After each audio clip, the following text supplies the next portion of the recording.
ہمارے گھر سے زیادہ قیمتی ہے اور ہماری گاڑی سے زیادہ قیمتی ہے. ہمیں ہر روز اس کی فکر کرنی چاہیے اور اس کو بہترین طریقے پر پڑھنے کی کوشش کرنی چاہیے. کبھی یہ نہیں سوچنا چاہیے کہ اب ہمیں یہ دعائیں سب آتی ہیں، ہمیں ان کا مطلب آ گیا ہے. نہیں، ہم اس کی پوری حقیقت کو نہیں سمجھ سکتے. اس لیے ضرورت اس بات کی ہے کہ بار بار ہم اس کا علم حاصل کرتے رہیں. نماز کو بھی ایمان کہا گیا ہے. وما کان اللہ لیضیع ایمانکم، کیونکہ نماز میں انسان کی نیت، قول اور عمل سب کچھ ہوتا ہے، اور ایمان کی بھی یہی تعریف ہے. اس میں بھی نیت، قول اور عمل تینوں چیزیں ہوتی ہیں. تو اس لیے ہمیں نماز کی طرف پوری طرح توجہ کرنی چاہیے اور اس کے لیے اپنے علم کو مضبوط کرنا چاہیے. راسخون، راسخ کی جمع ہے. راسخ کا مطلب ہوتا ہے کسی چیز میں مضبوطی سے گڑ جانا، اس علم کا پختہ ہو جانا. اگر میں آپ سے پوچھوں کہ التحیات للہ کا کیا مطلب ہے، تو آپ تھوڑا سا غور کریں کہ بھولے میں گئے کیا مطلب ہے. کیا کہ یہ کیوں بولتے ہیں ہم؟ لیکن ہم ہر روز التحیات للہ دن میں کئی دفعہ پڑھتے ہیں، لیکن ہم اس میں راسخ ابھی تک بھی نہیں ہے. اس لیے اس علم کا حاصل کرنا ضروری ہے کہ ہم جو کہیں نماز کے ایک ایک لفظ کو اچھی طرح سمجھ کے کہیں. راسخ وہ ہوتا ہے جو ایسا مضبوط درخت ہوتا ہے جو جس کو کوئی آندھی، کوئی ہوا، کوئی چیز ہلا نہیں سکتی. یعنی ہمارا اس طرح علم ہو نماز کے بارے میں کہ اس پر کسی قسم کے شکوک و شبہات کچھ بھی اثر نہ کریں. اور پھر یہ کہ اللہ کے لیے عاجزی کرتے ہوئے، انتہائی جھکے ہوئے، کیونکہ جس کے اوپر علم کے پھل لگنے لگتے ہیں وہ انسان عاجز ہونا شروع ہو جاتا ہے، اور نماز کے اندر بھی عاجزی ہوتی ہے. اور راسخ فی العلم وہ ہوتا ہے جس کے اندر تقویٰ ہوتا ہے، عاجزی اور انکساری ہوتی ہے، دنیا کے بارے میں بے رغبتی ہوتی ہے، اور وہ اپنے نفس کے ساتھ مسلسل مجاہدہ کرتا رہتا ہے. کیونکہ جو نئی نئی چیزیں وہ سیکھتا ہے انسان، وہ اس کو اپنے اندر لانے کی کوشش کرتا ہے، اور اس کے لیے انسان کو محنت کرنی پڑتی ہے، جد و جہد کرنی پڑتی ہے، ایک کانشیس لائف گزارنی پڑتی ہے. اور پھر جو ایمان رکھتے ہیں ان تمام چیزوں پر، تمام کتابوں پر، اور نماز قائم کرتے ہیں، تو مقیمین الصلاۃ کا لفظ آیا. ہم دیکھتے ہیں کہ ابتدائے قرآن سے لے کے انتہائے قرآن تک نماز کے ذکر کے ساتھ اقامت کا لفظ آتا ہے. یعنی جو نماز کو استقامت کے ساتھ اور کامل صورت میں ادا کرتے ہیں، مکمل شرائط، ارکان اور واجبات کے ساتھ ادا کرنے والے ہیں، اور مستحب اعمال کے ساتھ اس کو مکمل کرتے ہیں. یعنی ایک ہے اس کو ادا کرنا اور ایک ہے اس کو احسن طریقے سے مکمل کرنا. اور یہ نماز سے عموماً مراد فرض، سنت، نفل سبھی لیے جاتے ہیں. یہ سارے ہی نماز میں شامل ہیں. ابن عباس کہتے ہیں اقامت صلاۃ کا مطلب ہے رکوع اور سجود پورے پورے ادا کیے جائیں، تلاوت کی جائے، خشوع و خضوع اور پوری توجہ کے ساتھ نماز ادا کی جائے. قتادہ کہتے ہیں اقامت صلاۃ کا مطلب ہے نماز کے اوقات، وضو، رکوع اور سجود کی حفاظت کی جائے. اور پھر نہ صرف یہ کہ نماز بلکہ اس کے ساتھ ساتھ زکوٰۃ ادا کرنے والے بھی ہیں، اور یہ دو اعمال جو ہیں باقی اعمال کی نسبت بہت زیادہ اجر عظیم کا باعث ہے. اور اسی طرح ایمان میں سے دو چیزوں کا خاص ذکر کیا گیا، اللہ اور یوم آخرت پر. تو جس طرح اعمال میں نماز اور زکوٰۃ ہے، اسی طرح ایمانیات میں اللہ اور آخرت پر ایمان جو ہے وہ بہت زیادہ اہمیت کا حامل ہے. تو ایسے لوگوں کے لیے اللہ سبحانہ تعالیٰ نے اجر عظیم کا وعدہ کیا ہے. نماز کے لیے عربی میں لفظ صلاۃ استعمال ہوتا ہے، اور صلاۃ کا مطلب ہوتا ہے دعا کرنا. اسی لیے انگریزی میں ہم نماز کا ترجمہ کیا کرتے ہیں؟ پریئر. اور پریئر کا مطلب بھی دعا ہوتا ہے. نماز قولی اور فعلی عبادت ہے، یعنی جو بولی بھی جاتی ہے اور اس میں ایکشنز بھی ہوتے ہیں، یعنی قول بھی ہوتا ہے اور ایکشن بھی ہوتا ہے. اور تکبیر کے ساتھ شروع ہوتی ہے، اللہ اکبر کہنے سے اس کا آغاز ہوتا ہے، اور السلام علیکم کہنے سے، دونوں طرف سلام پھیرنے سے اختتام ہوتا ہے. جب تک آپ سلام نہیں پھیرتے آپ کی نماز مکمل نہیں ہوتی. یعنی مثلا آپ نے سب کچھ کر لیا لیکن سلام ہی نہیں پھیرا تو آپ نے ادھوری نماز پڑھی، آپ کی نماز نہیں ہوئی، آپ کی نماز ناقص ہو گئی. تو اس لیے اس کی تعریف یہ کی جاتی ہے کہ اللہ اکبر سے لے کر سلام تک یہ نماز کہلاتی ہے. ہم سب جانتے ہیں کہ ہمیں اور جنات کو اللہ کی عبادت کے لیے پیدا کیا گیا ہے، وما خلقت الجن والانس الا لیعبدون، اور یہی مقصد دے کے تمام رسولوں کو بھیجا گیا کہ وہ بندوں کو اللہ کی عبادت کی یاد دہانی کریں، یعنی ایمان کے بعد پھر اللہ کی عبادت کی طرف متوجہ کریں، اور عبادات میں افضل ترین عبادت نماز کی عبادت ہے۔ عبداللہ بن مسعود سے روایت ہے، انہوں نے کہا میں نے نبی صلی اللہ علیہ وسلم سے سوال کیا اللہ کو کون سا عمل زیادہ پسند ہے؟ آپ نے فرمایا نماز کو اس کے وقت پر ادا کرنا، یہ افضل ترین عمل ہے۔ اور اسی طرح عبادات میں پہلا حکم بھی یہی ہے، جہاں کہیں عبادات کا ذکر آئے گا آپ دیکھیں گے پہلے اقیم الصلاۃ وآتوا الزکوٰۃ اور پھر ورکعوا مع الراکعین یا پھر باقی چیزیں اس کے بعد آئیں گی۔ تمام انبیاء کی طرف نماز وحی کی گئی تھی۔ سورۃ الانبیاء میں آتا ہے وَجَعَلْنَاهُمْ أَئِمَّةً يَهْدُونَ بِأَمْرِنَا وَأَوْحَيْنَا إِلَيْهِمْ فِعْلَ الْخَيْرَاتِ وَإِقَامَ الصَّلَاةِ وَإِيتَاءَ الزَّكَاةِ وَكَانُوا لَنَا عَابِدِينَ، ہم نے انہیں ایسے پیشوا بنایا جو ہمارے حکم کے ساتھ رہنمائی کرتے تھے، اور ہم نے ان کی طرف نیکیاں کرنے اور نماز قائم کرنے اور زکوٰۃ ادا کرنے کی وحی بھیجی، اور وہ صرف ہماری عبادت کرنے والے تھے۔ تو اس سے یہ پتہ چلتا ہے کہ تمام انبیاء کو نماز ادا کرنے کی اور زکوٰۃ ادا کرنے کی وحی کی گئی ہے کہ یہ کرنا ضروری ہے۔ اس سے یہ پتہ چلتا ہے کہ نماز صرف ہماری امت کے لیے نہیں ہے بلکہ تمام امتوں کے لیے رہی ہے۔ موسیٰ علیہ السلام کو اللہ سبحانہ تعالیٰ سے ملاقات کے وقت جو حکم دیا گیا تھا وہ کیا تھا؟ اللہ تعالیٰ نے جب کلام کیا تھا موسیٰ علیہ السلام سے تو فرمایا تھا اننی انا اللہ لا الہ الا انا فاعبدنی واقم الصلاۃ لذکری، بے شک میں ہی ہوں اللہ، میرے سوا کوئی معبود نہیں، سو میری عبادت کرو اور میری یاد کے لیے نماز قائم کرو، میری یاد کے لیے نماز قائم کرو۔ ابراہیم علیہ السلام نے اپنی اور اپنی اولاد کی نماز کی فکر کی، رب اجعلنی مقیم الصلاۃ ومن ذریتی ربنا وتقبل دعا، اے میرے رب مجھے اور میری اولاد کو نماز قائم کرنے والا بنا، یعنی ہمیں توفیق دے، اور اے میرے رب، اے ہمارے رب ہماری دعا قبول کر لے۔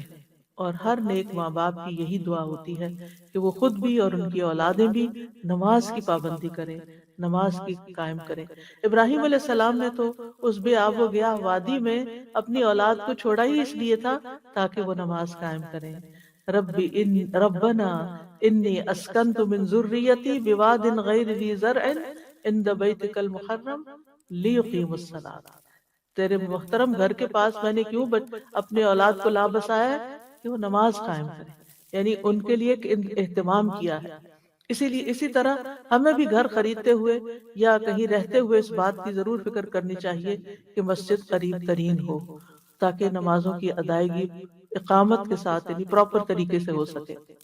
عیسیٰ علیہ السلام کے بارے میں آتا ہے کہ انہوں نے پنگھوڑے میں نماز کا ذکر کیا تھا، وَأَوْصَانِي بِالصَّلَاةِ، کہ اللہ نے مجھے، ابھی وہ بچے ہیں، بیبی ہیں، پنگھوڑے میں ہیں، اور وہ بتا رہے ہیں کہ وَأَوْصَانِي بِالصَّلَاةِ، کہ اللہ نے مجھے نماز کی تاکید کی ہے۔ تو اس سے آپ اندازہ لگائیں کہ اس کی کتنی اہمیت ہے۔ حضرت مریم علیہ السلام کو اللہ تعالیٰ نے کیا حکم دیا؟ یا مریم اقنتی لربکی واسجدی وارکعی مع الراکعین، اے مریم اپنے رب کی فرما بردار بن جا اور سجدہ کر اور رکوع کرنے والوں کے ساتھ رکوع کر، یعنی با جماعت نماز ادا کر۔ لقمان حکیم کی نصیحت اپنے بیٹے کے لیے کیا تھی؟ یا بنیا اقم الصلاۃ، پہلی بات ہی نماز کی، اے میرے چھوٹے بیٹے نماز قائم کرنا۔ اسی طرح اللہ تعالیٰ اپنے سارے بندوں کو حکم دیتے ہیں قل لعبادی الذین آمنوا یقیموا الصلاۃ، آپ میرے بندوں سے کہہ دیجئے کہ وہ نماز قائم کریں۔ اس کے بعد وَيُنْفِقُوا مِمَّا رَزَقْنَاهُمْ سِرًّا وَعَلَانِيَةً، کہ وہ رزق میں سے خرچ کریں جو ہم نے ان کو عطا کیا ہے، چھپے اور کھلے۔ سچے ایمان والوں کی علامت یہ ہے الذین یقیمون الصلاۃ ومما رزقناہم ينفقون اولئک هم المؤمنون حقا، جو نماز اور صدقات کا اہتمام کرتے ہیں یہی سچے مومن ہیں۔ لہم درجات عند ربہم، ان کے درجے ہیں رب کے ہاں، لیولز ہیں، یعنی جس کا جتنا اخلاص کے ساتھ نماز اور صدقات کا اہتمام ہوگا اس کے درجے اتنے ہی بلند ہوں گے۔ نماز اسلام کا دوسرا رکن بھی ہے، اسلام کا ستون بھی ہے۔ اللہ تعالیٰ نے بندوں پر 5 نمازیں فرض کی ہیں۔ اللہ سبحانہ تعالیٰ روزانہ 2 بار فرشتوں سے بندوں کی نماز کی خبر لیتا ہے.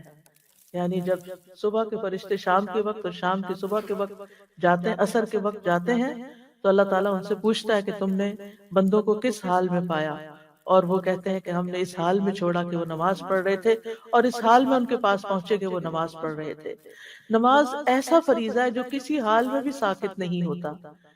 یعنی کھڑے ہو کر نہیں پڑھ سکتے تو بیٹھ کے پڑھیں، بیٹھ کے نہیں پڑھ سکتے تو لیٹ کے پڑھیں، اشاروں سے پڑھیں، وضو نہیں کر سکتے تو تیمم کریں، یعنی کچھ بھی کریں لیکن نماز ضرور ادا کریں. اور ویسے بھی نماز اسلام اور کفر اور شرک میں فرق کرنے والی ہے. ہم سب کو نمازوں کی حفاظت کا حکم دیا گیا ہے، اور ہمیں صرف خود اپنی نمازوں کی فکر نہیں کرنی بلکہ گھر والوں کو نماز پڑھنے پر جمانا ہے. وَأْمُرْ أَهْلَكَ بِالصَّلَاةِ وَاصْطَبِرْ عَلَيْهَا لَا نَسْأَلُكَ رِزْقًا. اور اپنے گھر والوں کو نماز کا حکم دیجیے اور اس پر خوب پابند رہیے، ہم تم سے کسی رزق کا مطالبہ نہیں کرتے. پھر یہ کہ حدیث میں آتا ہے کہ بچوں کو جب 7 سال کے ہو جائیں تو نماز کا حکم دو، اور 10 سال کے ہو جائیں اور نہ پڑھیں تو ان کو مار بھی سکتے ہو. حالت جنگ میں بھی نماز کی حفاظت کا حکم دیا گیا ہے. دجال جیسے عظیم فتنے کے وقت نماز کی حفاظت کی فکر کی تلقین کی گئی ہے. نبی صلی اللہ علیہ وسلم کی دنیا سے رخصت ہوتے ہوئے آخری الفاظ بھی کیا تھے؟ الصلاۃ الصلاۃ وما ملکت ایمانکم. نماز نماز. اور قیامت کے دن پہلا سوال بھی، پہلا حساب بھی نماز کے بارے میں ہوگا. اور اس میں اگرچہ یہ ساری باتیں اپنی جگہ سے اس کی اہمیت پتہ چلتی ہے، لیکن فائدہ بھی ہمیں پہنچتا ہے. یعنی نماز پڑھنے سے ہم ہی کو فائدہ پہنچتا ہے کہ قد افلح المؤمنون الذین هم فی صلاتهم خاشعون. یقیناً وہ مومن فلاح پا گئے، پار ہو گئے جو اپنی نمازوں میں خشوع اختیار کرتے ہیں. نماز سے رحمت ملتی ہے، رزق ملتا ہے، فقر دور ہوتا ہے، فرشتوں کی دعائیں ملتی ہیں، خوف اور غم سے نجات ملتی ہے، دکھوں اور غموں کا علاج اور مداوع ہے. ارشاد باری تعالیٰ ہے ان الذین آمنوا وعملوا الصالحات واقاموا الصلاة وآتوا الزکاة لهم اجرهم عند ربهم ولا خوف علیہم ولا هم يحزنون. بے شک جو لوگ ایمان لائے اور انہوں نے نیک اعمال کیے اور نماز قائم کی اور زکوٰۃ دی، ان کا اجر ان کے رب کے پاس ہے، ان پر نہ کوئی خوف ہے اور نہ وہ غمگین ہوں گے. پھر اللہ کی مدد ملتی ہے. یا ایھا الذین آمنوا استعینوا بالصبر والصلاۃ. یعنی اگر کسی بھی مشکل میں اللہ کی مدد چاہیے، اللہ کا ساتھ چاہیے، تو پھر نماز کی پابندی ضرور، نماز کی طرف دوڑنا چاہیے. اللہ تعالیٰ کی حفاظت ملتی ہے. جو شخص فجر کی نماز پڑھ لیتا ہے شام تک اللہ کے ذمے میں ہوتا ہے، اللہ کی حفاظت میں ہوتا ہے، بیماریوں سے شفا ملتی ہے. ابن القیم کہتے ہیں اللہ کا ذکر کرنا، اس کی طرف متوجہ ہونا، اس کی طرف رجوع کرنا، نماز کی طرف لپکنا. بس ایسا کرنے سے کتنے ہی ایسے علیل ہیں، بیمار ہیں جنہیں شفا دے دی گئی، اور کتنے ہی ایسے بیمار ہیں جنہیں عافیت دے دی گئی. یعنی یہ چیزیں انسان کی صحت کا بھی یعنی باعث ہے. صرف جسمانی صحت نہیں مراد، بلکہ علیل کہتے ہیں جو روحانی طور پر اور قلبی طور پر مریض ہو. نماز سے گناہ مٹتے ہیں، گناہ دھل جاتے ہیں، انسان کو برائی اور بے حیائی سے حفاظت ملتی ہے، انسان کی بری عادات ختم ہو جاتی ہیں. ایک آدمی نبی صلی اللہ علیہ وسلم کے پاس آیا اور کہا فلاں آدمی رات کو تو نماز پڑھتا ہے لیکن صبح کے وقت چوریاں کرتا ہے. آپ نے فرمایا عنقریب جو وہ نماز میں کہتا ہے وہ اس کو چوری سے روک دے گا. یعنی اگر وہ نماز میں پڑھتا رہا اور سوچ سمجھ کے نماز پڑھی تو ایک دن چوری سے بھی رک جائے گا. نماز آنکھوں کی ٹھنڈک بھی ہے، یعنی پڑھنے سے سکون ملتا ہے، اس سے راحت ملتی ہے. ایک آدمی نے کہا کاش میں نماز پڑھ لیتا تو سکون پاتا. تو دوسرے لوگوں نے حیرانی سے اس کو دیکھا تو اس نے کہا میں نے رسول اللہ صلی اللہ علیہ وسلم کو فرماتے ہوئے سنا ہے کہ اے بلال نماز کی اقامت کہو، ہمیں اس سے راحت پہنچاؤ. یعنی نماز مومن کے لیے آنکھوں کی ٹھنڈک ہے اور دل کا سکون ہے. اور ابن قیم بھی کہتے ہیں دنیا میں جس کی آنکھیں اپنی نماز کے ساتھ ٹھنڈی ہوں گی، آخرت میں اسی کی آنکھیں اپنے رب کے قرب سے ٹھنڈی ہوں گی. یہ شرط ہے. اگر دنیا میں نماز خوشی کا باعث ہے، آنکھوں کی ٹھنڈک کا باعث ہے، تو پھر قیامت کے دن بھی رب کے دیدار کا باعث ہے. کیونکہ دنیا میں بھی نماز ہماری اللہ سے ملاقات ہوتی ہے، ہم اللہ سے بات کر رہے ہیں، اللہ سے دعائیں کر رہے ہوتے ہیں، اللہ کے آگے فریادیں کر رہے ہوتے ہیں. اور کل کو اللہ سے ملاقات بھی اسی کی اچھی ہوگی جس کی نمازیں اچھی ہوں گی. قیامت کے دن اس شخص کے اعضاء چمک رہیں گے وضو والے، بازو، چہرہ، پاؤں، اس سے روشنی پھوٹ رہی ہوگی۔ نبی صلی اللہ علیہ وسلم اپنے امتیوں کو اسی سے پہچانیں گے، اور نماز ہی آگ سے بچانے والی ہے، نجات دلانے والی ہے۔ اس کے برعکس جو نماز نہیں پڑھتا تو نماز چھوڑنا کفر اور شرک کے برابر قرار دیا گیا، ایمان سے محرومی اور منافقت کی علامت بتائی گئی۔ امام ابن قیم فرماتے ہیں نماز کی یہ 6 صفات منافقت کی علامت ہے، یعنی جس کی نماز میں یہ 6 باتیں ہیں وہ منافق ہے۔ نمبر 1، نماز کی طرف جاتے وقت سستی کا مظاہرہ کرنا، مارے بندے اٹھ کے جانا، خوشی سے نہیں جانا۔ نمبر 2، نماز ادا کرتے ہوئے لوگوں کو دکھانا کہ دیکھو میں نماز پڑھ رہا ہوں، دیکھ لو میں نمازی ہوں۔ نمبر 3، اس کی ادائیگی میں تاخیر کرنا، ڈیلے کر کے پڑھنا، آخری وقت میں پڑھنا۔ نمبر 4، اس میں جلدی جلدی ٹونگے مارنا، یا اللہ کو کم ہی یاد کرنا، بس تیزی سے سر سے اتار پھینکنا۔ اس میں اللہ کا ذکر کم کرنا۔ اور چھٹی بات ہے با جماعت نماز پڑھنے سے پیچھے رہنا، گھر میں ہی پڑھ لینا۔ اب آپ دیکھیے کہ آج کل الحمدللہ تراویح کے لیے مسجدیں بھری ہوئی ہیں، لوگوں نے جگہ کمیونٹی سینٹرز ہائر کر کے وہاں تراویح کا اہتمام کیا جا رہا ہے، لیکن سب کو یہ معلوم ہونا چاہیے کہ یہ تراویح ایک نفل نماز ہے، جبکہ فرض نماز زیادہ حقدار ہے کہ اسے مسجد میں پڑھا جائے۔ اگر ہم تراویح کے لیے آ سکتے ہیں تو کیا عشاء کی نماز کے لیے مسجدوں میں حاضر نہیں ہو سکتے؟ سارا دن اگر ہمارا کام بھی ہے تو ہم عشاء تو مسجد میں پڑھیں، جماعت سے پڑھیں۔ یعنی اگر دن میں کئی موقع نہیں بھی ملتا، کوئی ایسی مجبوری ہے تو پھر، کیونکہ جو عشاء کی نماز اور فجر کی نماز میں جماعت سے پیچھے رہتا ہے اس کے بھی نفاق کی علامت بتائی گئی ہے۔ پھر جان بوجھ کر نماز چھوڑنے والے سے اللہ کی ذمہ داری ختم ہو جاتی ہے۔ ایک نماز، نبی صلی اللہ علیہ وسلم نے فرمایا جس کی ایک نماز اس سے فوت ہو گئی گویا اس کا مال اور اولاد فنا ہو گئی، سب کچھ لٹ گیا اس کا، ایک نماز چھوڑنا۔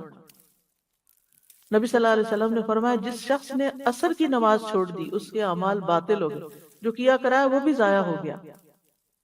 مطلب کیا ہے کہ بغیر کسی عذر کے لیٹ کرتا رہا، سستی کی، یا ایسا سویا کہ پھر یعنی اس نے اپنے سونے کا وقت یہ بنا لیا اور ہر روز عصر قضائی کر رہا ہے، تو یہ بہت بڑے خسارے کی بات ہے۔ بے نمازی کے لیے موت کی سختیاں بھی ہوں گی۔ وَالْتَفَّتِ السَّاقُ بِالسَّاقِ إِلَىٰ رَبِّكَ يَوْمَئِذٍ الْمَسَاقُ فَلَا صَدَّقَ وَلَا صَلَّىٰ وَلَٰكِنْ كَذَّبَ وَتَوَلَّىٰ۔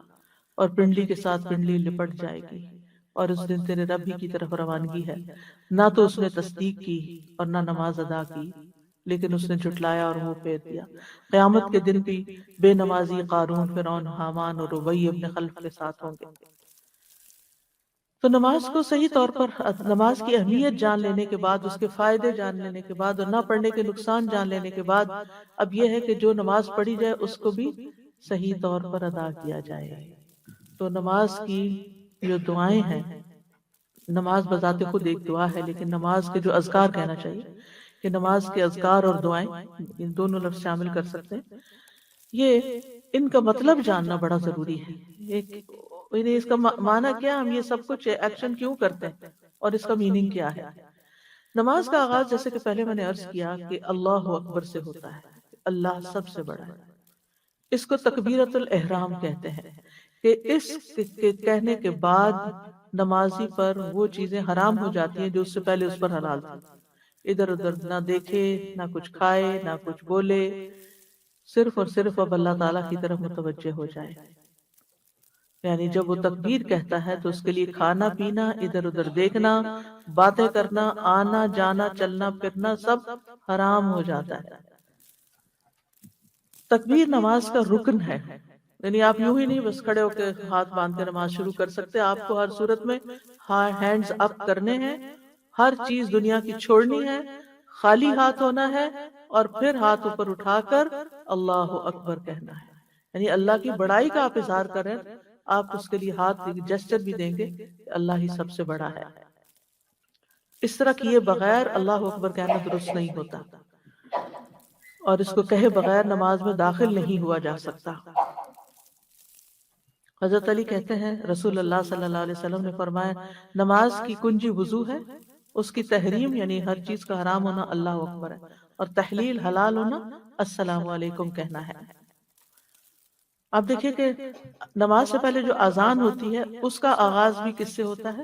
اللہ اکبر سے، اور نماز کا آغاز بھی اللہ اکبر سے، پھر ہر سٹیپ پر جاتے ہوئے پھر سے اللہ اکبر، سوائے رکوع سے اٹھنے کے وقت اس میں حمد کے کلمات اور تسبیح ہے، لیکن باقی جو کھڑے ہو یعنی کہ شروع کرتے وقت، پھر رکوع میں جاتے وقت، پھر سجدے میں جاتے وقت، سجدے سے سر اٹھا کر پھر دوبارہ سجدے میں جاتے وقت، پھر تحیات پہ بیٹھتے وقت، یہ سب ان تمام مواقع پر اللہ اکبر کہنا ہوتا ہے۔ ابن حجر اس کے بارے میں کہتے ہیں کہ یہ ذکر ہے جو ہر گھبرا دینے والے موقع پر کہا جاتا ہے اور ہر خوشی کے پیدا ہونے کے موقع پر کہا جاتا ہے، تاکہ اللہ کا شکر ادا کیا جائے، اللہ کو ہر اس چیز سے پاک قرار دیا جائے جو اللہ کے دشمن اس کی طرف منسوب کرتے ہیں، یعنی وہ جو شرک کرتے ہیں اس کے ساتھ اور جو اس کی صفات میں تحریف کرتے ہیں، اللہ سبحانہ وتعالیٰ ان سب چیزوں سے بہت ابھو ہے۔ اس کو کوئی چیز کسی کی بد زبانی، گالی، کچھ بھی اس کو کوئی نقصان نہیں دیتی، وہ ان سب چیزوں سے بالا و افضل ہے، سب سے بڑا ہے۔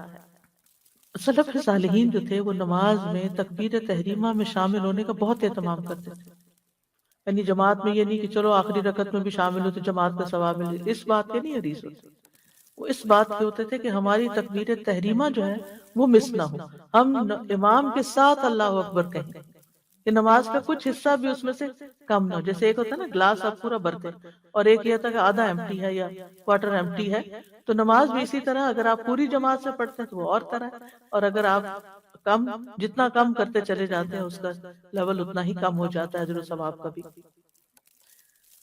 اور یہ بھی کہا جاتا ہے کہ اللہ اس کام میں برکت نہ ڈالے جو بندے کو نماز سے غافل کرتے ہیں، یعنی ادھر نماز ہو رہی ہے اور آپ ادھر کوئی اور کام کیے جا رہے ہیں تو اس کام میں بھی برکت نہیں ہوتی۔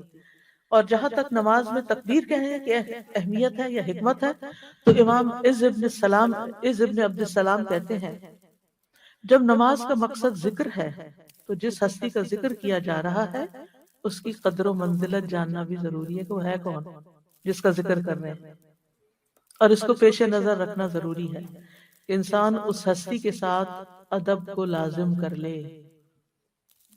پس نماز کو تکبیر کے ساتھ شروع کیا جاتا ہے جو اللہ تعالیٰ کی بڑائی اور کبریائی کو بیان کرتی ہے، تاکہ بندہ جان لے کہ کس کے لیے کھڑا ہو رہا ہے، کس کے لیے جھک رہا ہے اور کس کے لیے بیٹھ رہا ہے، اللہ کے لیے جو سب سے بڑا ہے، اور تاکہ وہ ایسی فرما برداری اور عاجزی کرے جیسی کرنی چاہیے، اور اس عاجزی کے ساتھ اللہ کی بڑائی بیان کرے، یعنی اپنے آپ کو چھوٹا کرے اور اللہ کو سب سے بڑا بیان کرے۔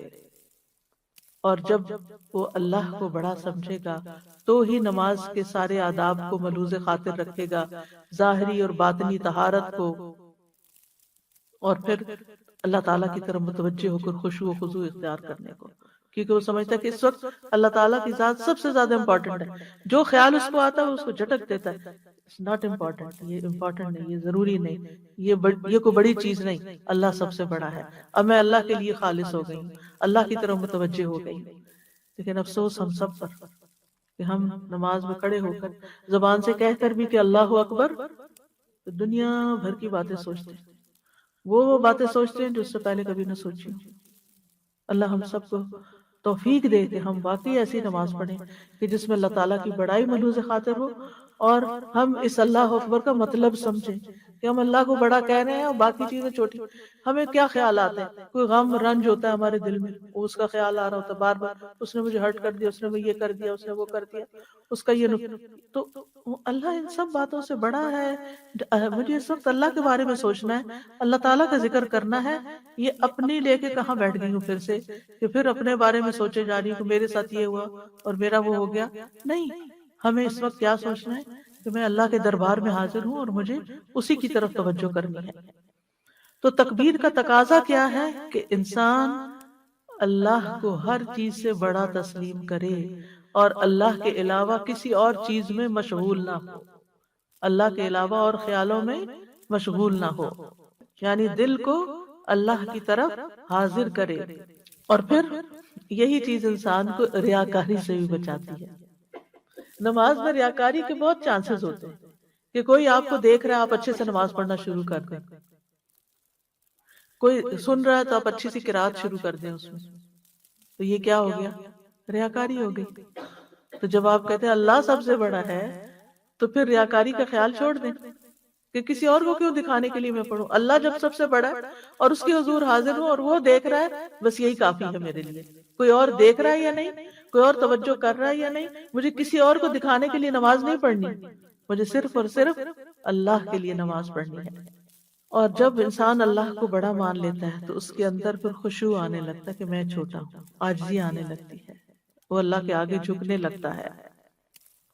اور پھر جو نماز میں اللہ سبحانہ وتعالیٰ کے سامنے اچھے سے قیام کرتا ہے، وہ قیامت کے دن یوم یقوم الناس لرب العالمین، جس دن لوگ اللہ رب العالمین کے لیے کھڑے ہوں گے، اس دن اس کو اچھا قیام ملے گا، اس کا وہ کھڑا ہونا بھی خوبصورت ہو جائے گا، بہترین ہو جائے گا، کیونکہ اس نے دنیا میں جب وہ اللہ کے سامنے کھڑا تھا تو وہ ایسے نہیں کبھی اس ٹانگ پہ کھڑا ہو گئے، کبھی اس ٹانگ پہ کھڑے ہو گئے، کبھی کیسے کھڑے ہو گئے، کبھی کیسے کھڑے ہو گئے، کھڑے ہوئے تو بس اللہ کے سامنے گڑ گئے، جم گئے اچھے طریقے سے۔ تو جو دنیا میں اللہ سبحانہ وتعالیٰ کے ساتھ اچھا معاملہ کرے گا، قیامت کے دن جب بندہ اللہ سبحانہ وتعالیٰ کے سامنے کھڑا ہوگا تو اللہ تعالیٰ بھی اس کے ساتھ اچھا معاملہ فرمائے گا۔ پھر اس کے بعد ہم جب اللہ اکبر کہتے ہیں تو پھر قیام ہوتا ہے، یعنی تکبیر کہہ کر سینے پر ہاتھ باندھتے ہیں اور نگاہیں سجدے کی جگہ پر ہوتی ہیں، اور کسی اور طرف انسان کی توجہ نہیں ہونی چاہیے، کیونکہ اللہ سبحانہ تعالیٰ اس وقت اپنے بندے کی طرف متوجہ ہوتا ہے جب تک وہ نماز میں ادھر ادھر توجہ نہیں کرتا، اور اگر بندہ ادھر ادھر ہوتا ہے اللہ تعالیٰ کی توجہ سے محروم ہو جاتا ہے۔ ابن قیم نماز میں قیام کی حکمت کے بارے میں کہتے ہیں، نماز کا راز اور اس کا مغز بندے کا نماز میں اللہ کی طرف متوجہ ہونا ہے، اور دل کا مکمل طور پر اللہ کے سامنے حاضر ہونا ہے، اور بندے کا مقام ایسے معزز آدمی جیسا ہوتا ہے جو بادشاہ کے دروازے کی طرف جاتا ہے، وہ اپنی غلطیوں اور لغزشوں کی معذرت کرنا چاہتا ہے، اس کی سخاوت اور رحمت کی بارشوں کو طلب کرتا ہے، اس سے وہ کھانا طلب کرتا ہے، اس سے وہ کھانا طلب کرتا ہے جو اس کے دل کو غذا مہیا کرے تاکہ وہ اس کی خدمت میں قیام پر طاقت حاصل کرے۔ تو جب وہ اس کے دروازے پر پہنچا تو اب سوائے بادشاہ کے ساتھ سرگوشی کرنے کے کچھ بھی باقی نہیں رہا، یعنی اب بادشاہ کے پاس گئے ہیں تو بادشاہ سے بات کریں گے نا، ادھر ادھر باتیں تو نہیں کریں گے۔ میں کتنی بے ادبی کی بات ہوتی ہے کہ آپ مثلا کسی بندے سے کسی کے گھر ملنے کے لیے جاتے ہیں، آپ اس سے کوئی بات ہی نہیں کرتے، آپ کبھی دائیں والے سے بات کرتے کبھی بائیں والے سے بات کرتے ہیں، اس کو کیسا لگے؟ یا اپنا فون دیکھتے رہتے ہیں۔ آج کل تو یہ وبا پھیل گئی ہے، ملنے گئے کسی سے اور دیکھ رہے اپنا فون بات۔ اچھا کچھ لوگ کی عادت ہوتی ہے وہ وہاں کسی سے ملنے گئے، والدہ سے ملنے گئے بڑے اہتمام سے، جی آج والدہ سے ملاقات کا دن ہے، والدہ سے ملنے گئے ہیں اور ابھی سلام دعائی ہوئی ہے کہ فون آ گیا، اچھا ایک منٹ، وہاں سے باہر نکل گئے، یا پھر ان کے سامنے بیٹھے رہے اور زمانے بھر کے بزنس کی باتیں کر کے اور پھر فون رکھ کے، اچھا اور کیا حال ہے، اچھا میرا خیال ہے میٹنگ کا ٹائم ہو گیا چلتے ہیں، چلو بھائی ملاقات ہو گئی والدہ سے۔ یہ رویے ہیں آج کل لوگ، یعنی کہ بچوں کے کہہ لیں یا لوگوں کے کہہ لیں کہ سب سے جو معزز جس کا ہم نے والدین کے حقوق میں پڑھا کہ والدین میں سے بھی ماں کا حق زیادہ ہے، اس ماں کے ساتھ اگر یہ سلوک ہے تو آپ باقیوں کے ساتھ باقی انسانوں کا کیا حق دیں گے اور ان کو کیا رسپیکٹ دیں گے اور ان کے کتنے حقوق ادا کریں گے۔ اور جب آپ بندوں کے حقوق نہیں ادا کرتے اور آپ کو اتنے مینرز نہیں کہ آپ بندوں کے ساتھ صحیح معاملہ کریں تو اللہ کے حضور حاضر ہو کر بھی پھر کیا معاملہ ہوگا؟ وہاں بھی ہماری کیا توجہ ہوگی؟ کھڑے اللہ کے حضور ہیں، اس کے لیے ہم نے اللہ اکبر کہی اور قیام کیا اور ہاتھ باندھے اور دنیا بھر کی باتوں میں مشغول ہیں۔ ہمیں اس کے لیے ایفرٹ لگانی ہے کہ نہیں، واپس اللہ ہی کی طرف توجہ کرنی ہے۔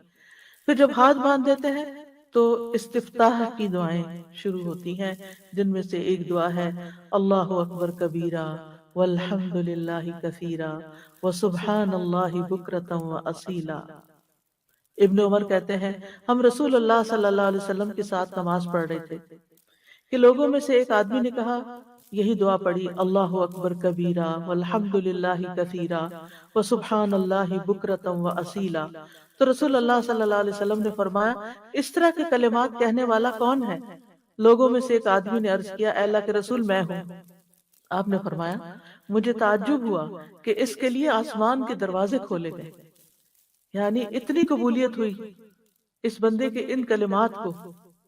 ابن عمر کہتے ہیں میں نے ان کلمات کو پھر کبھی بھی نہیں چھوڑا، کہ اگر یہ اتنے اچھے کلمات ہیں کہ اس کے لیے آسمان کے دروازے کھلتے، قبول ہو جاتے ہیں، تو پھر اور کیا چاہیے۔ وہ کہتے ہیں میں نے کبھی نہیں چھوڑا جب سے میں نے رسول اللہ صلی اللہ علیہ وسلم کو یہ فرماتے ہوئے سنا۔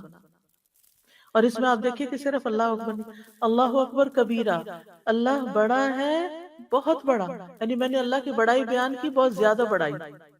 اور یہ اللہ کے اس فرمان کی تعمیل ہے جس میں اللہ تعالیٰ فرماتے ہیں وَكَبِّرْهُ تَكْبِيرًا، کہ اس کی بڑائی بیان کرو، خوب بڑائی بیان کرنا۔ تو وہ کیسے بیان کریں گے؟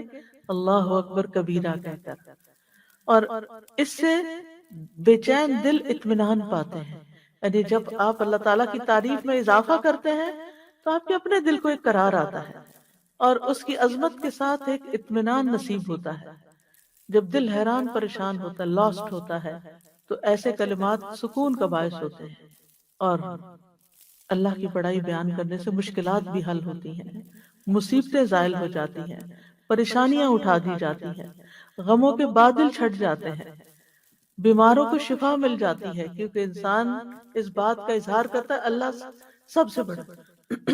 مجھے کسی کی نظر، کسی کا حسد، کسی کا میرے بارے میں برا چاہنا، میرے خلاف سازشیں کرنا کوئی نقصان نہیں دے گا، کیونکہ اللہ ان سب سے بڑا ہے۔ اللہ تعالیٰ ان کو کنٹرول کر سکتا ہے، اللہ تعالیٰ ان کی شر سے مجھے بچا سکتا ہے، اللہ سب سے بڑا ہے۔ تو اللہ تعالیٰ کی بڑائی بیان کرنے سے ایمان پختہ ہوتا ہے، یعنی یہ دعا تو ہے ہی دعائے استفتاح، لیکن اس کے پڑھنے کا فائدہ کیا ہے؟ ایمان پختہ ہوتا ہے، بھلائیوں کے دروازے کھل جاتے ہیں، اللہ تعالیٰ پر ایمان اور زیادہ راسخ اور یقین پختہ ہو جاتا ہے، اللہ تعالیٰ کے ساتھ تعلق بڑھ جاتا ہے، کیونکہ آپ نے صرف اللہ اکبر نہیں کہا، اللہ اکبر کبیرہ کہا، اور پھر آسمانوں کے دروازے بھی کھل جاتے ہیں۔ اور اصل میں کثیرہ جو ہے یہ صفت ہے حمدن کثیرہ کی، والحمد للہ کثیرہ، تو حمدن کثیرہ ہے اصل میں، وسبحان اللہ بکرۃ واصیلا، اور اس میں سبحان اللہ نہیں خالی کہا گیا، بکرۃ واصیلا، صبح اور شام کا ذکر کیوں؟ ان دو وقتوں کو اس لیے خاص کیا گیا کہ دن اور رات کے فرشتے ان میں اکٹھے ہوتے ہیں، ہماری نماز میں فجر میں اور عصر کے وقت، یعنی کہ دونوں بکرت اصیل کہتے ہیں عصر کا وقت، اور بکرا کہتے ہیں صبح کا وقت۔ تو ان دو اوقات میں فرشتے جمع ہوتے ہیں، اور ان کے ساتھ ہم بھی مل کر اللہ تعالیٰ کی تسبیح کرتے ہیں، کیونکہ تسبیح فرشتوں کا خاص ذکر ہے۔ پھر اس کے بعد دعا ہے اللہم باعد اللہم باعد بینی و بین خطایایا کما باعدت بین المشرق والمغرب اللہم نقنی من الخطایا کما ینقی الثوب الابیض من الدنس اللہم اغسل خطایایا بالماء والثلج والبرد۔ یا اللہ مجھ سے میرے گناہ اتنے دور کر دے جتنا تو نے مشرق اور مغرب کے درمیان فاصلہ رکھا ہے۔ اے اللہ مجھے گناہوں سے اس طرح پاک صاف کر دے جیسے سفید کپڑا میل کچیل سے پاک صاف کیا جاتا ہے۔ اے اللہ میرے گناہ پانی سے، برف سے اور اولوں سے دھو دے۔ نبی صلی اللہ علیہ وسلم تکبیر اور سورۃ فاتحہ کے درمیان یہ دعا پڑھا کرتے تھے۔ ابو ہریرہ کہتے ہیں، علم کے حریص تھے نا، وہ کہتے ہیں کہ رسول اللہ صلی اللہ علیہ وسلم تکبیر اور قرات کے درمیان کچھ سکوت فرماتے، یہ نہیں کہ کچھ بھی نہیں بولتے تھے، یعنی ہمیں سنائی نہیں دیتا تھا۔ میں نے عرض کیا یا رسول اللہ میرے ماں باپ آپ پہ قربان ہوں، آپ تکبیر اور قرات کے بیچ میں کیا پڑھتے ہیں؟ انہوں نے یہ نہیں کہا آپ چپ کیوں رہتے ہیں، سوال کا انداز دیکھیے، کیونکہ ان کو پتا تھا کہ نماز جب شروع ہو جاتی ہے تو گنگے بن کے نہیں کھڑے ہوتے، بیچ میں کچھ نہ کچھ پڑھنا ہی ہوتا ہے۔ آپ نے فرمایا میں کہتا ہوں اللہم باعد بینی و بین خطایا، آخر تک۔ تو اس میں آپ دیکھیے کہ نماز میں عبادت اللہ کی ہو رہی ہے، اور پھر اللہ اکبر کہہ کے اللہ کی بڑائی بیان کر کے ہم سب سے پہلے اللہ ہی سے پھر دعا شروع کر دیتے، دعا سے ہی آغاز کر رہے ہیں۔ تو نماز ہے ہی دعا، تو اس میں کیا مانگتے ہیں ہم اللہ سے کہ یا اللہ اللہم باعد بینی و بین خطایا، یعنی میرے گناہوں کو مجھ سے دور کر دے، یعنی جو ہو چکے ہیں اب ان کے جو برے اثرات ہیں وہ مجھ پہ نہ پڑے. یا اللہ میرے گناہوں کا جو ڈھیر ہے، گندگی کا جو ڈھیر، مجھے اس سے دور کر دے، وہ مجھ سے لے جا، صاف کر دے، اس کو ختم کر دے. ہر 2 نمازوں کے بیچ میں ہم گناہ کر کے پھر آ جاتے ہیں، پھر گناہوں کا ٹوکرا لے کے پہنچ جاتے ہیں، پھر اللہ سے دعا کرتے ہیں اللہم باعد بینی و بین خطایا. کیوں؟ اس لیے کہ بندہ مومن کو یہ پتا ہوتا ہے کہ یہ گناہ نقصان دہ ہے، یہ ٹاکسنز ہیں، یہ زہر ہے، یہ میرے لیے تکلیف، یہ آگ ہے. گناہ کیا ہے؟ آگ کا بنڈل. اگر میرے ساتھ لگے تو جلا دیں گے، تو اللہ ان کو دور کر دے. میں ان کو ساتھ نہیں رکھنا چاہتا، کیے تو میں نہیں ہے لیکن تو ان کو مجھ سے ہٹا دے. اب یہ ساری چیزیں کیا ہیں؟ یعنی دور کر دے جگہ کے اعتبار سے، یعنی میری ذات سے بھی اور وقت کے اعتبار سے بھی. اور یہ ایک مجازی طور پر بات کی گئی ہے، ورنہ فزیکلی گناہ ہمیں اس وقت نظر نہیں آ رہے ہوتے کہ ہمیں پاس نظر آ رہے تو ہم کہتے ہیں ذرا ان کو پرے ہٹا دیں. یہ نہیں، یعنی جہاں بھی اللہ کو زیادہ پتا نا ہمارے گناہ کہاں لکھے گئے ہیں اور وہ کس طرح ہمارے اوپر اب اثر انداز بھی ہو رہے ہیں. ایک غلط بات ہم کہتے ہیں نا، وہ اس کا اثر واپس ہم پر ہی آ رہا ہوتا ہے. کتنی دفعہ ایسا ہوتا ہے نا کہ منہ سے کوئی غلط بات نکل جاتی ہے انسان ہونے کے ناطے، پھر بعد میں سارا وقت اسی کی ریگریٹ ہوتی رہی، یہ میں نے کیوں کہا، یہ کیا کیا میں نے، کیوں بول دیا. اب وہ باہر پر اندر تکلیف پنچ ہو رہی ہے. تو اب پھر کیا ہوتا ہے؟ اللہم باعد بینی و بین خطایا، یا اللہ یہ جو دل کے اندر سخیمت قلبی ہے اسے باہر نکال دے، اس کو مجھ سے دور کر دے، معاف کر دے، دھو دے. اور پھر مشرق اور مغرب کی دوری اتنا دور کر دیں کہ اور بھی تو چیزوں کی دوری ہو سکتی تھی، لیکن مشرق اور مغرب آپس میں کبھی نہیں ملتے، وہ دور ہی رہتے ہیں. تو یا اللہ ایسا دور، یعنی دوری کا سب سے بڑا سمبل ہے، اور اس سے زیادہ فاصلہ انسانی وسعت میں نہیں ہے، انسانی نظر میں نہیں ہے مشرق اور مغرب. اور حقیقی مشرق اور مغرب جو بھی ہیں، ایک تو ہمارے سورج کے مشرق و مغرب ہے نا، اور ایک اس کے علاوہ بھی، تو ان کو اتنا دور کر دے ہمارے گناہوں کو.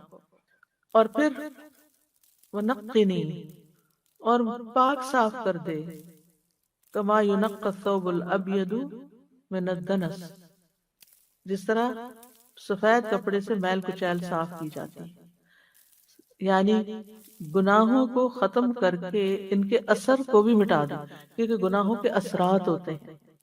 گناہ آگ ہے نا، تو آگ جہاں بھی ہوگی اس کا اثر پڑے گا، تو یا اللہ وہ اثر بھی دور ہو جائے. اور سفید کپڑے کا ذکر اس لیے کیا گیا کہ سفید چیز پر میل جلدی ظاہر ہوتی ہے.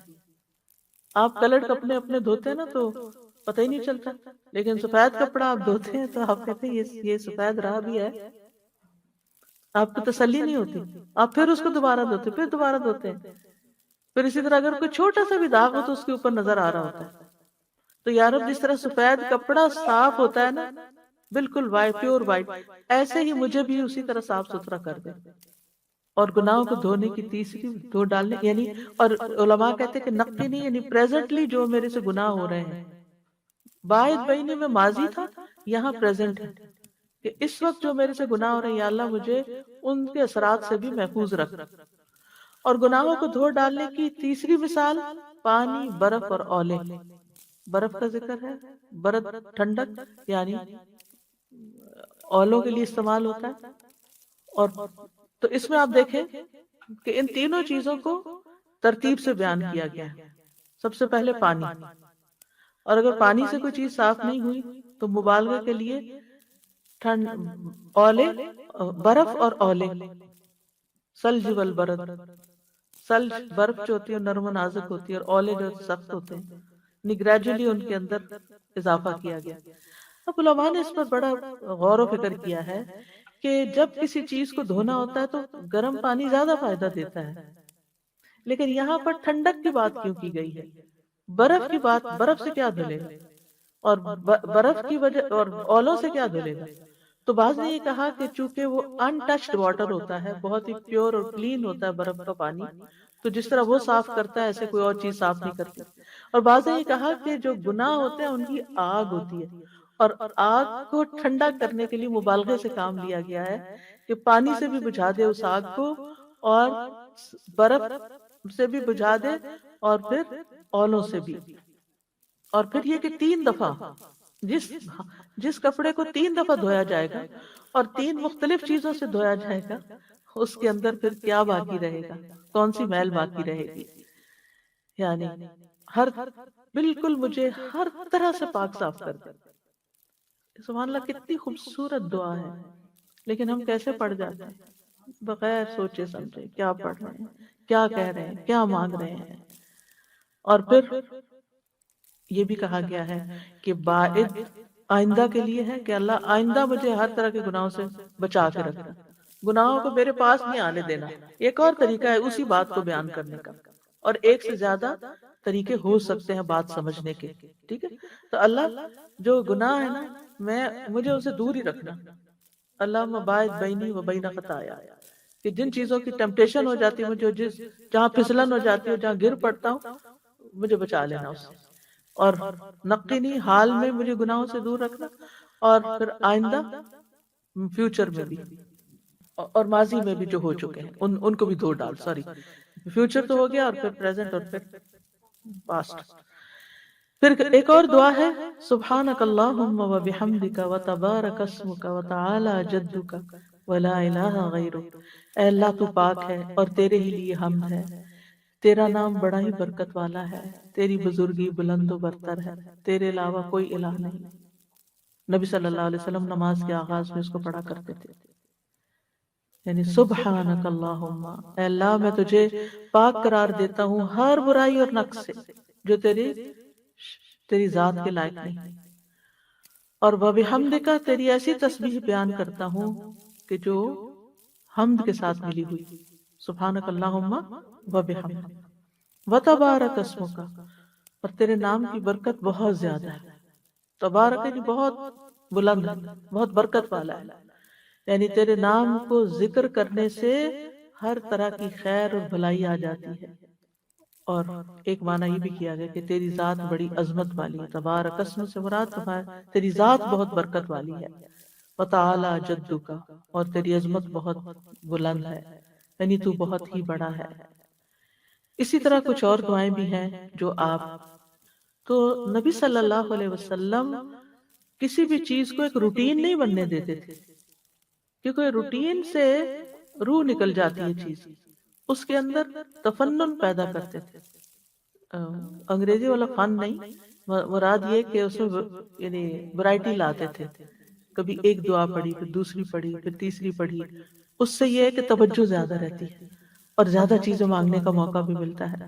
جیسے آپ دیکھیں وہ دعا ہے، وجہت وجہی للذی فطر السماوات والارض حنیفا وما انا من المشرکین ان صلاتی ونسکی ومحیای ومماتی للہ رب العالمین۔ اور اس سے آگے بہت خوبصورت دعا ہے، کافی طویل دعا ہے، تو اس کو آپ پڑھ سکتے ہیں۔ اور اس میں آپ یہ بھی دیکھیں کہ وَاهْدِنِي لِأَحْسَنِ الْأَعْمَالِ وَأَحْسَنِ الْأَخْلَاقِ، اچھے اعمال اور اچھے اخلاق کی ہدایت یا رہنمائی مانگی گئی۔ اس کے بعد ہم تعوذ پڑھتے ہیں۔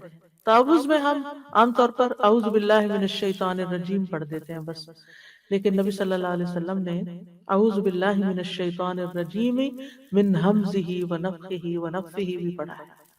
کیوں؟ اس کا مطلب کیا ہے؟ میں اللہ کی پناہ میں آتا ہوں شیطان مردود سے، کہ وہ مجھ پر کوئی جنون کا اثر ڈالے، یا مجھ پہ تکبر پہ آمادہ کرے، یا غلط شعر و شاعری کی طرف لے کر آئے۔ ایک معنی یہ کیا گیا ہے، یعنی شیطان کے کام کیا ہے کہ وہ انسان کو خبطی بنا دیتا ہے، ہوش آواز بلا دیتا ہے، سمجھنے سوچنے کی صلاحیت مفقود کرتا ہے، یا انسان کے اندر ہوا بھر دیتا ہے کہ تم بڑی چیز ہو، نفس یا یعنی ایسے کلام کی طرف راغب کرتا ہے جس سے پھر انسان اللہ کا ذکر بھول جائے۔ اور اسی طرح وہ بندے کے اوپر جو وسوسے ڈالتا ہے اس کی طرف بھی اشارہ ہے کہ اللہ مجھے شیطان کے وسوسوں سے بچا۔ اور نماز میں سب سے زیادہ شیطان جو ہے وہ حاوی ہو جاتا ہے اپنے وسوسے ڈالنے کے لیے، تو اس لیے آغاز میں ہی تعوذ پڑھ لینا چاہیے۔ اور ویسے بھی اللہ تعالیٰ کا حکم ہے، فَإِذَا قَرَأْتَ الْقُرْآنَ فاستعذ باللہ من الشیطان الرجیم۔ نبی صلی اللہ علیہ وسلم بھی اللہ تعالیٰ سے استعاذہ طلب کرتے تھے۔ ابو سعید خدری کی روایت ہے کہ نبی صلی اللہ علیہ وسلم قرات سے پہلے اعوذ باللہ من الشیطان الرجیم پڑھا کرتے تھے، پھر اس کے بعد آپ سورۃ الفاتحہ پڑھتے ہیں جس کا معنی سب کو آتا ہے، اور پھر آپ کوئی نہ کوئی قرآن مجید کی سورت پڑھتے ہیں، چاہے سورۃ اخلاص ہو یا معوذتین ہو۔ چند نمازوں میں صورتیں مخصوص ہیں، باقی تو اوپن چوائس ہے، آپ جو بھی پڑھیں۔ اور چند نمازوں میں وہ کون سی صورتیں ہیں، جیسے صبح کی سنتوں میں اور مغرب کی سنتوں میں پہلی رکعت میں قل یا ایھا الکافرون اور دوسری رکعت میں قل ھو اللہ احد، اور پھر اسی طرح جمعے کی صبح فجر کی نماز میں نبی صلی اللہ علیہ وسلم پہلی رکعت میں سورۃ السجدہ اور دوسری رکعت میں سورۃ الدہر پڑھا کرتے تھے۔ تو بہرحال ان چیزوں کا بھی انسان کو دیکھ لینا چاہیے اور اس سنت کی پیروی کرنی چاہیے۔ نماز کا تیسرا رکن جو ہے یعنی تکبیر اور قیام کے بعد وہ ہے رکوع، اور اسی طرح یہ بھی کہا گیا ہے کہ نماز کی 3 تہائیاں ہیں، ایک میں طہارت، ایک میں رکوع اور ایک میں سجود ہے۔ بہرحال رکوع میں خاص چیز یہ ہے کہ صحیح طریقے پر رکوع ہونا چاہیے، اور اس کا طریقہ یہ ہے کہ آپ کی گردن اور کمر برابر لائن میں جا رہی ہے، یعنی بعض لوگ جھکتے ہیں اور ذرا اٹھے ہوئے ہوتے ہیں، ایسا بھی نہیں ہونا چاہیے۔ بعض لوگ اتنا جھک جاتے ہیں کہ نیچے لڑک جاتے ہیں، وہ بھی ٹھیک نہیں۔ اعتدال میں رہیں اور اپنا سر بھی سیدھا رکھیں، کئی لوگ سر جھکا لیتے ہیں یا سر اٹھا لیتے ہیں، تو دونوں چیزیں ٹھیک نہیں ہیں۔ کمر اتنی سیدھی ہونی چاہیے، یعنی آپ یوں کھڑے ہیں قیام میں اور اتنی آپ کی جھک جانی چاہیے کہ بالکل سیدھی لائن ہو جائے، اور اس پر اگر کوئی چیز رکھے تو وہ گرے نہیں، یعنی خم نہیں ہونا چاہیے کمر میں۔ نبی صلی اللہ علیہ وسلم صحابہ کو درست طریقے پر رکوع کرنا سکھاتے تھے۔ آپ نے فرمایا جب تم رکوع کرو اپنی ہتھیلیوں کو اپنے گھٹنوں پر رکھو۔ کچھ لوگ گھٹنے کو پیچھے سے پکڑ لیتے ہیں، کچھ ریسنٹلی میں نے کسی کو دیکھا، انہوں نے یعنی یہ جیسے گھٹنا ہے نا تو اس کو یہاں سے پکڑا ہوا تھا، سامنے ہاتھ رکھنا چاہیے، یعنی سامنے ہاتھ رکھ کے سائڈ سے نہیں پکڑے، یعنی ٹانگیں پکڑنے کے لیے نہیں کہا گیا بلکہ گھٹنوں پر ہاتھ رکھنے کے لیے کہا گیا۔ پھر اسی طرح یہ ہے کہ نبی صلی اللہ علیہ وسلم بہت اطمینان سے رکوع کرتے تھے، اور آپ نے فرمایا اللہ کی قسم جب بھی تم رکوع کرتے ہو اور سجدہ کرتے ہو میں تمہیں اپنی پیٹھ کے پیچھے دیکھ لیتا ہوں۔ اور رکوع میں اطمینان جو ہے وہ دراصل نبی صلی اللہ علیہ وسلم کی سنت ہے، اور اس کے بغیر نماز ناقص ہوتی ہے۔ درست رکوع پر ہی نماز کی قبولیت اور عدم قبولیت کا انحصار ہے۔ ابو ہریرہ کہتے ہیں ایک آدمی 60 سال نماز پڑھتا رہتا ہے لیکن اس کی نماز قبول نہیں ہوتی، شاید اس کی وجہ یہ ہو کہ وہ رکوع تو پورا کرتا ہے لیکن سجدہ مکمل نہیں کرتا، یا سجدہ پورا کرتا ہے لیکن رکوع پورے نہیں کرتا۔ پورا رکوع کرنے سے مراد ہے کہ پوری طرح جھکنا، یعنی پورا رکوع یہ آدھا آدھا جھکے کھڑے ہیں، یعنی آدھی سے کھڑے اور لیٹے کی کیفیت میں ہے، تو اس سے نماز نہیں ہوتی۔ رسول اللہ صلی اللہ علیہ وسلم نے فرمایا وہ نماز کافی نہ ہوگی جس میں آدمی اپنی پشت کو رکوع اور سجود میں سیدھا نہ رکھے، وہ کافی نہیں ہوگی۔ اسی طرح سجدے میں بھی اس طرح نہیں لٹک جانا چاہیے کہ انسان گر پڑے زمین پہ، بلکہ اپنی پشت کو سیدھا رکھے اور جلدی جلدی نہ کرے، کیونکہ یہ منافق کی نماز ہوتی ہے کہ وہ اپنی نماز میں اس طرح نیچے اوپر ہوتا ہے جیسے مرغ ٹھونگے مار کے دانا چن رہا ہو۔ پھر رکوع کی دعائیں کیا ہیں؟ سب سے مشہور دعا تو یہی ہے سبحان ربی العظیم، میرا رب عظیم ہر عیب سے پاک ہے، سبحان پاک ہے، ربی میرا رب العظیم جو بہت عظمت والا ہے، یعنی رکوع میں اللہ تعالیٰ کی تعظیم کا ذکر کرنا چاہیے، اور یہ تعظیم 3 طرح سے ہوتی ہے، دل کی تعظیم، اعضاء کی تعظیم اور زبان کی تعظیم، یعنی زبان بھی عظمت کا اظہار کرے اور جسم بھی عظمت کا اظہار کرے، اور احساس بھی اللہ کی عظمت کا ہو دل میں، یعنی انسان اس بات کا اپنے حال سے، زبان حال اور زبان کال سے اظہار کرے کہ اے اللہ بڑائی تیرے ہی لیے ہے اور میری صفت عاجزی ہے، میں تو عاجز بندہ ہوں۔ اور اسی وجہ سے رکوع میں سبحان ربی العظیم عظمت کی بات کی گئی اور سجدے میں سبحان ربی الاعلی۔ پھر اسی طرح رکوع کی ایک اور خوبصورت دعا ہے سبوح قدوس رب الملائکۃ والروح، منزہ اور پاک ذات جو فرشتوں اور جبریل کا رب ہے۔ اور یہ پوری توجہ سے آپ یہ دعا پڑھیں تو آپ دل کے اندر کے بہت سے بوجھ ختم ہو جائیں گے، سبوح کا مطلب ہے جو ہر قسم کے نقائص اور شرک سے پاک ہے، اور قدوس کا مطلب ہے ہر اس چیز سے پاک جو خالق کے لائق نہیں، ہر اس چیز سے پاک جو خالق کے لائق نہیں۔ اور رب الملائکۃ والروح، ملائکہ سارے فرشتوں کے لیے آتا ہے، روح خاص فرشتہ ہے، اور کہا جاتا ہے کہ شاید اس سے مراد جبریل علیہ السلام ہو۔ اور ایک قول یہ بھی ہے کہ اس سے مراد ایسی مخلوق ہے جس کو فرشتے نہیں دیکھ سکتے، جیسے تم فرشتوں کو نہیں دیکھ سکتے۔ وما یعلم جنود ربک الا ہو، اللہ کے لشکروں کو صرف وہ خود جانتا ہے۔ ہم سے جن پوشیدہ رکھے گئے، جنوں سے ہم پوشیدہ نہیں، ہم سے فرشتے پوشیدہ رکھے گئے، ہم فرشتوں کے سامنے، اور فرشتوں سے بھی کچھ چیزیں پوشیدہ ہیں۔ والروح، رب الملائکۃ والروح، ملائکہ میں سارے فرشتے آ گئے، اور روح سے مراد وہ مخلوق جو فرشتے نہیں دیکھ سکتے۔ کتنی عظمت والا ہے ہمارا رب۔ پھر اسی طرح سبحانک و بحمدک لا الہ الا انت، پاک ہے تو اپنی تعریف کے ساتھ اور تیرے سوا کوئی الہ نہیں۔ پھر ایک اور دعا ہے سبحانک اللہم ربنا و بحمدک اللہم اغفر لی۔ حضرت عائشہ کہتی ہے کہ نبی صلی اللہ علیہ وسلم یہ دعا رکوع اور سجود دونوں میں پڑھا کرتے تھے۔ پھر سبحانک و بحمدک استغفرک و اتوب الیک، پاک ہے تو اور تیرے ہی لیے تعریف ہے، میں تجھ سے بخشش مانگتا ہوں اور میں تیری طرف توبہ کرتا ہوں۔ پھر چھٹی دعا ہے سبحان ذی الجبروت والملکوت والکبریاء والعظمت، پاک ہے وہ جو قہر والا ہے، بادشاہت والا ہے، بڑائی والا ہے اور عظمت والا ہے۔ یہ بھی بہت ہی خوبصورت دعا ہے۔ اور ساتویں دعا ہے اللہم لک رکعت وبک آمنت ولک اسلمت خشع لک سمعی وبصری ومخی وعظمی وعصبی۔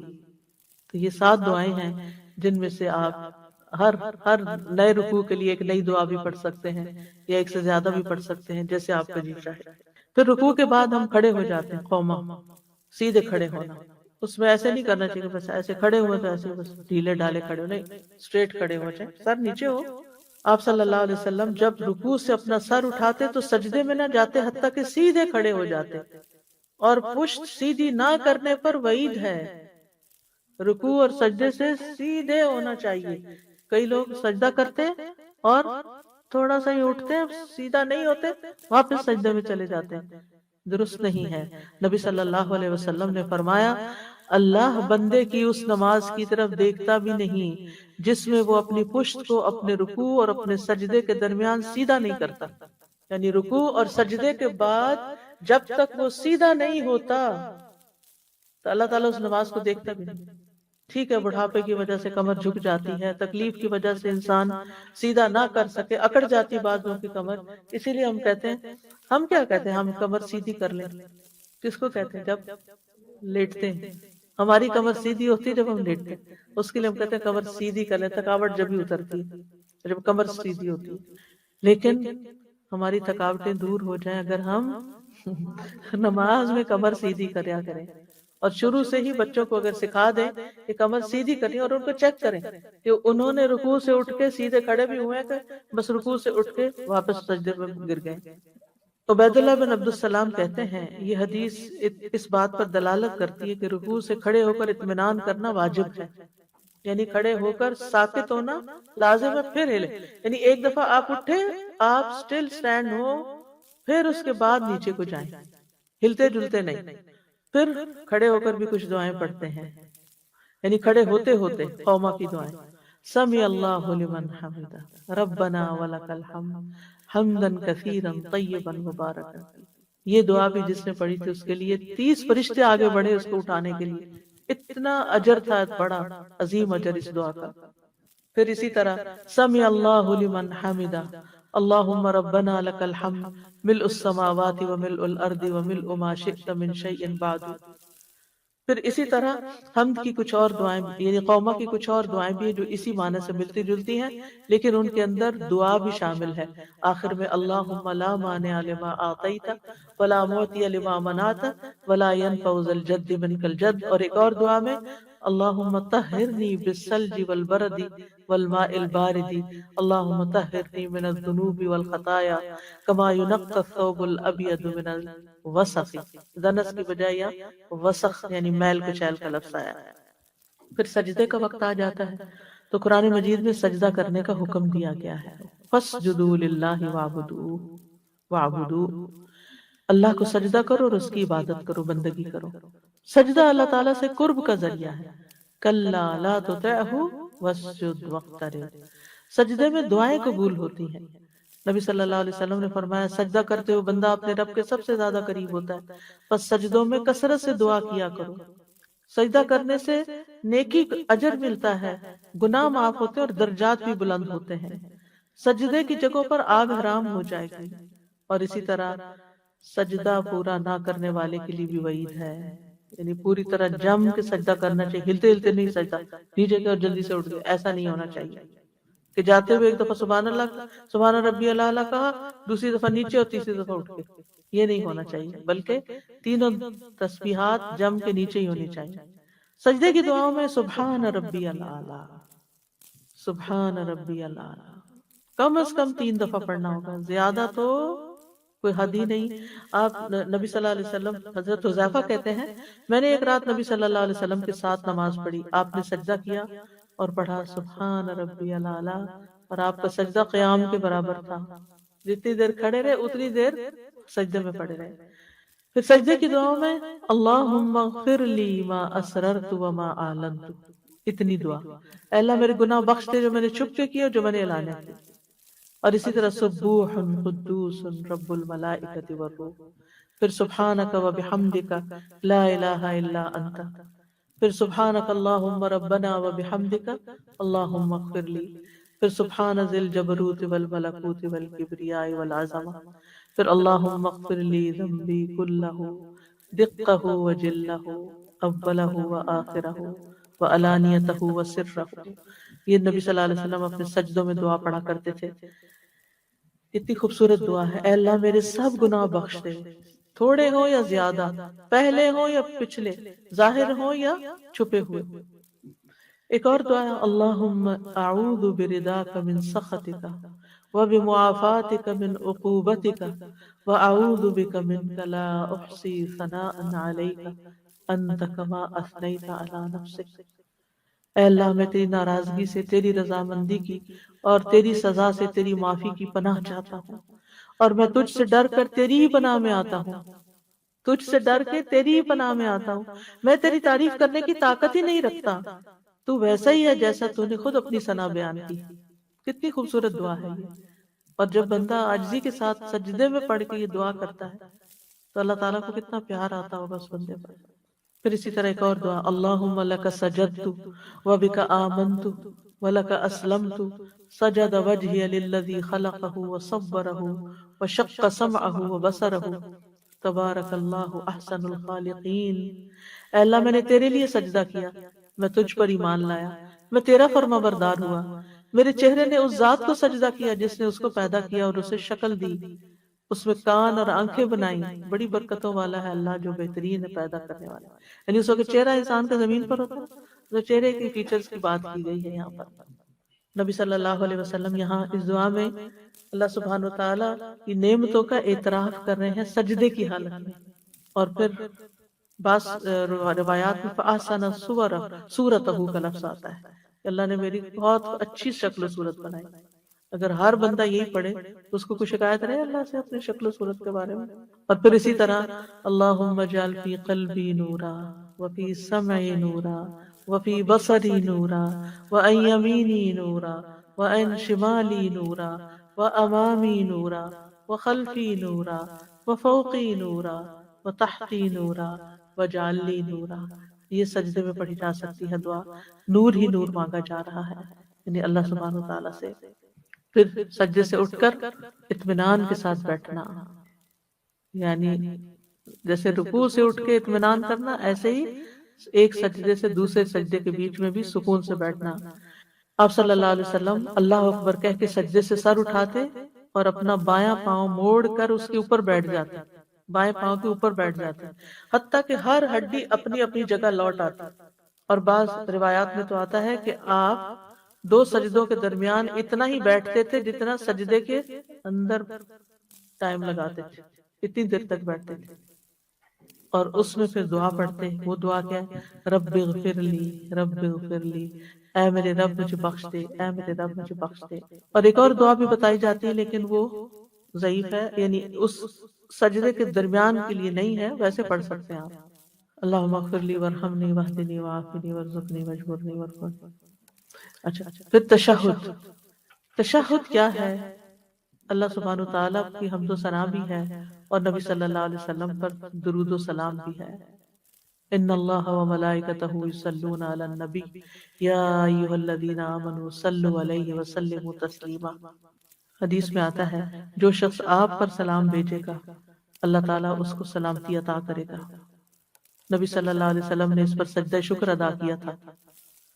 رسول اللہ صلی اللہ علیہ وسلم نے فرمایا زمین میں اللہ کے کچھ فرشتے گھومتے پھرتے رہتے ہیں اور میری امت کا سلام مجھے پہنچاتے رہتے ہیں.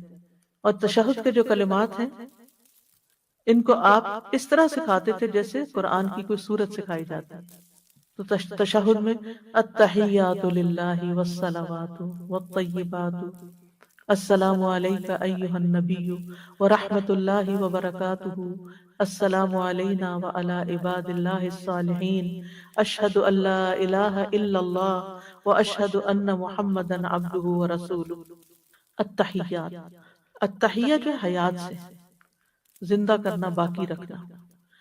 تو اس کا مطلب کیا کیا گیا کہ تحیت سے مراد یعنی اللہ کی بقا کا اظہار ہے کہ اللہ ہمیشہ باقی، ہمیشہ سے ہمیشہ رہے گا. تحیہ سے مراد بادشاہی بھی ہے اور اس سے مراد کلمہ طیبہ بھی ہے. عرب جب کسی کو تحیہ کی دعا دیتے تو کہتے تم 1000 سال جیو، لیکن جب اللہ تعالیٰ کے لیے ہم التحیات کہتے ہیں تو ہم دعا نہیں دیتے کیونکہ اللہ تعالیٰ کو ہماری دعا نہیں چاہیے. اس کا مطلب یہ ہے التحیات جمع کسی کا کہ وہ ساری دعائیں جو دنیا کے بادشاہوں کو دی جاتی ہیں اور ان کے لیے تعریفی کلمات کہے جاتے ہیں وہ ساری کی ساری اللہ کے لیے، اس سے بھی زیادہ، اور ساری بادشاہت کا حقدار بھی وہی ہے. اور والصلوات جسمانی عبادات، نماز کہا جاتا ہے، اس سے مراد 5 نمازیں ہیں، یعنی مراد تمام قسم کی عبادات ہیں. اور ایک معنی یہ بھی ہے صلاۃ کا دعائے رحمت، سوری اس مراد رحمت ہے، دعائیں بھی مراد ہے لیکن اللہ کے لیے دعائیں نہیں ہیں. والطیبات، طیبات سے مراد پاکیزہ کلام ہے جس کے ساتھ اللہ تعالیٰ کی حمد و ثنا کرنا مطلوب ہے. اور ایک قول یہ ہے کہ طیبات سے مراد اللہ کا ذکر ہے، صالح اقوال اور اعمال صالح ہیں. تو التحیات سے مراد قولی عبادات لی جاتی ہیں، زبان سے بولی ہوئی عبادتیں. صلوات سے مراد نمازیں اور جسمانی عبادتیں، اور طیبات سے مراد مالی عبادتیں کیونکہ طیب مال سے ہی اللہ تعالیٰ صدقہ قبول کرتا ہے. تو یہ ساری ہم کیا کہتے ہیں کہ ساری کی ساری عبادتیں کس کے لیے؟ اللہ رب العزت کے لیے. پھر اس کے بعد نبی صلی اللہ علیہ وسلم پر سلام بھیجتے ہیں، السلام علیک ایھا النبی ورحمۃ اللہ وبرکاتہ. اور پھر کہتے ہیں السلام علینا، اللہ تعالیٰ ہم پر بھی سلامتی دے، وعلی عباد اللہ الصالحین، سارے نیک بندوں پر سلامتی. گویا جو نماز پہ التحیات پڑھتا ہے وہ سارے مسلمان بندوں کو اپنی دعائے سلامتی میں یاد رکھتا ہے اور وہ آپ کو یاد رکھتے ہیں. یہ ہے ایک بانڈنگ اہل ایمان کی آپس میں کہ سب ایک دوسرے کے لیے دعا کرنا ہے. جو ہمارے کہتے ہیں نا میری دعا کرو، تو ہم تو پہلے سے ہی کر رہے ہیں بھائی، لیکن شعور سے کر لیں، اس وقت سوچ کے کہ یہ میرے سارے سب مسلمان بہن بھائیوں کے لیے جن کو میں جانتا ہوں اور جن کو میں نہیں جانتا، جو بھی ایمان والے، جو گزر چکے ہیں، جو آنے والے، سب کے لیے سلامتی ہو یا رب. تو اس طرح بندوں کا سلام نبی صلی اللہ علیہ وسلم تک بھی پہنچ جاتا ہے. حدیث میں آتا ہے جب ہم نبی صلی اللہ علیہ وسلم کے پیچھے نماز پڑھتے تو کہتے سلام و جبریل اور میکائیل پر، سلام و فلاں فلاں پر. تو آپ ہماری طرف متوجہ ہوئے اور فرمایا اللہ تو خود سلام ہے، اس لیے جب تم میں سے کوئی نماز پڑھے تو یوں کہے التحیات للہ والصلوات والطیبات السلام علیک ایھا النبی ورحمۃ اللہ وبرکاتہ السلام علینا وعلی عباد اللہ الصالحین. کون بچا؟ سب کے لیے سلامتی. تو جو ہر نماز میں سلامتی بھیج رہا ہو وہ نماز سلام پھیر کے کسی کو گالی تھوڑی دے سکتا ہے. کسی کو برا بھلا تو نہیں کہہ سکتا، چونکہ نماز کا ہم حق ادا نہیں کرتے، اس لیے پھر یہ تمام چیزیں ہوتی ہیں۔ پھر درود شریف ہے، اللہم صلی علی محمد وعلی آل محمد کما صلیت علی ابراہیم وعلی آل ابراہیم انک حمید مجید، اللہم بارک علی محمد وعلی آل محمد کما بارکت علی ابراہیم وعلی آل ابراہیم انک حمید مجید۔ اس کی وضاحت حمد و ثنا کے بعد درود کی جو لیکچر تھا اس میں ہو چکی۔ پھر درود کے بعد کی دعائیں ہیں، اللہم انی ظلمت نفسی ظلما کثیرا ولا یغفر الذنوب الا انت فاغفر لی مغفرۃ من عندک وارحمنی انک انت الغفور الرحیم۔ انشاءاللہ جہاں ہم بخشش کی دعاؤں کا ذکر کریں گے وہاں ان کی وضاحت ہو جائے گی۔ دوسری دعا میں بھی بخشش ہے، اللہم اغفر لی ما قدمت وما اخرت، آخر تک۔ اور پھر اللہم انی اعوذ بک من عذاب جہنم ومن عذاب القبر ومن فتنة المحیا والممات ومن شر فتنة المسیح الدجال۔ اور دوسرے ورژن میں اللہم انی اعوذ بک من عذاب القبر واعوذ بک من فتنة المسیح الدجال واعوذ بک من فتنة المحیا وفتنة الممات، اللہم انی اعوذ بک من المأثم والمغرم۔ اس کتاب کے اندر، نماز کے اذکار کتاب کے اندر جو الہدیٰ نے چھاپی ہے، اس کے اندر یہ دعائیں آپ کو مل جائیں گی، اور ان کی وضاحت بھی انشاءاللہ وقت کے ساتھ ساتھ ہو جائے گی۔ ان میں سے کوئی ایک دعا پڑھ لیں یا ساری پڑھ لیں، انشاءاللہ آپ کی نماز ہو جائے گی۔ اللہ تعالی ہمیں صحیح معنوں میں نماز کے اندر اپنا ذکر کرنے کی توفیق دے، کیونکہ نماز تو ہے ہی اللہ کی یاد کے لیے۔ اللہ سبحانہ وتعالی قبول فرمائے۔ وآخر دعوانا ان الحمدللہ رب العالمین۔ کل انشاءاللہ نماز کے بعد کی دعائیں کریں گے۔ سبحانک اللہم وبحمدک اشہد ان لا الہ الا انت استغفرک واتوب الیک۔ السلام علیکم ورحمۃ اللہ وبرکاتہ۔